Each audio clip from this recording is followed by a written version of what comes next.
သည်လို့ဖြစ်ပါတယ်ချိန်စာကိုမဖြတ်တောက်ရသည်လို့ဖြစ်ပါတယ်အမေရိကန်နိုင်ငံမှာကောင်လေးတယောက်ကရာဇဝတ်မှုနဲ့ထောင်ကြတယ်နောက်ဆုံးတေတံပေးခံရတယ်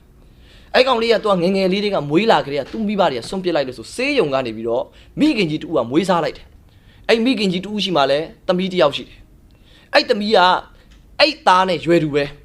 မွေးစားသားနဲ့ငငယ်တွေကအတူတူကြီးပြင်းလာပဲမဲ့သမီးလေးကတအားလိမ်ပါတယ်သားလေးကတအားဆိုးတယ်နှစ်ယောက်စလုံးကတော့ဒီမိခင်ကြီးကအတူတူစောင့်ရှောက်တာပဲသမီးအရင်ကိုလည်းတေချာစောင့်ရှောက်တယ်မွေးစားသားကိုလည်းတေချာစောင့်ရှောက်တာပဲဒါပေမဲ့ဒီကလေးလေးကမှတ်ညံမကောင်းဘူးဒီကလေးလေးကဗရုပ်ကြတယ်ဒီကလေးလေးကရိုင်းဆိုင်တယ်ဒီသားလေးကကြီးလာတဲ့ခါကျောင်းထဲမှာသူများပစ္စည်းကိုခိုးတယ်မိန်းမရှုပ်တယ်သမီးလေးကအဲ့အကျင့်မရှိဘူးအဲ့ကြီးလာတဲ့ခါမှာတော့ငငယ်တုန်းကတော့ကျောင်းမှာပတ်စံပဲခိုးတယ်ကြီးလာတဲ့ခါမှာဓမြတွေပဲတိုက်လာတယ်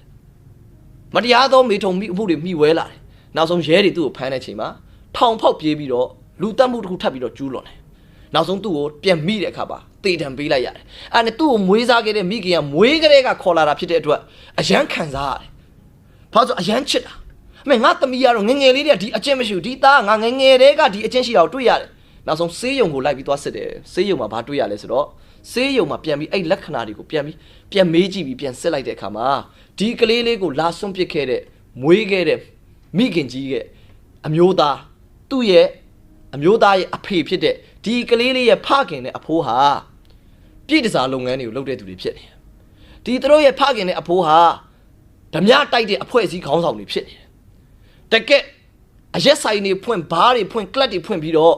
မူးရစ်နဲ့ပတ်သက်ပြီးတော့မူးရစ်ရာဇာတကယ်ခေါင်းဆောင်တွေဖြစ်နေတယ်ဒီကလေးလေးကိုစွန့်ပစ်တဲ့မိဘတွေဘိုးဘေးတွေဟာဒါဆိုကြည့်ပါဒီကလေးဒီမိဘဘိုးဘေးတွေကိုသိတော့မသိလိုက်မွေးကလေးက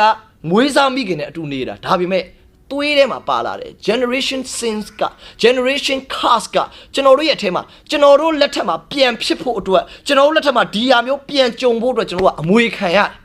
ဒီ generation ကကျွန်တော်တို့လေကောင်းတဲ့အရာတွေပဲအမွေလွှဲတာမဟုတ်ဘူးမကောင်းတဲ့ခါတွေကိုလည်းကျွန်တော်တို့ကအမွေခံရတတ်တယ်အဲကြောင့်မလို့သူ့ရဲ့ဘိုးဘေးဖခင်လက်ထက်မှာလုပ်ခဲ့တဲ့မကောင်းတဲ့ဒုစရိုက်အပြစ်အမင်္ဂလာကိုဒီကလေးကပြန်အမွေခံရတယ်နောက်ဆုံးတော့ထောင်မှာတေတံပေးပြီးတော့အဆုံးသတ်ရတယ်လူတက်မှုတွေလုပ်တယ်သူ့ကိုမေးတယ်မင်းလူတက်ရတာမကြောက်ဘူးလားမင်းပစ္စည်းခိုးတာမင်းစိတ်ထဲမှာဘာမှမခံစားဘူးလားပြောကျွန်တော်အပြစ်တွေလုပ်ရတာတဲ့စိတ်ထဲမှာဘာမှမဖြစ်ဘူးတဲ့ကျွန်တော်မိခင်ကတော့အကောင်းဆုံးဆုံးမပဲကျွန်တော်မိခင်ကတော့အကောင်းဆုံးကြောင်းမှာထားတာပဲဒါပေမဲ့ပြဿနာကဘာလဲဆိုတော့ဘိုးဘေးတွေထံကပါလာတဲ့ကျိန်စာကဒီသားသမီးမှာပါလာတဲ့အတွက်ဒီအမင်္ဂလာတွေကိုအမွေခံရခြင်းဖြစ်ပါတယ်ဒီနေ့နှုတ်ကပတ်တော်နားထောင်တဲ့သူတွေဘယ်သူမှဖြစ်ချင်မှာမဟုတ်ဘူးဒါမျိုးဒါကြောင့်ကျွန်တော်တို့ဒီနေ့မှာတော့အဆုံးထိနားထောင်ပါလွတ်မြောက်ရာနီလန်ကိုဘယ်လိုခံယူကြမလဲเนาะအဲ့တော့မိဘဘိုးဘေးတွေဆင်းရဲတဲ့အကျွေးတဲ့တစ်ချိန်လုံးပစ္စည်း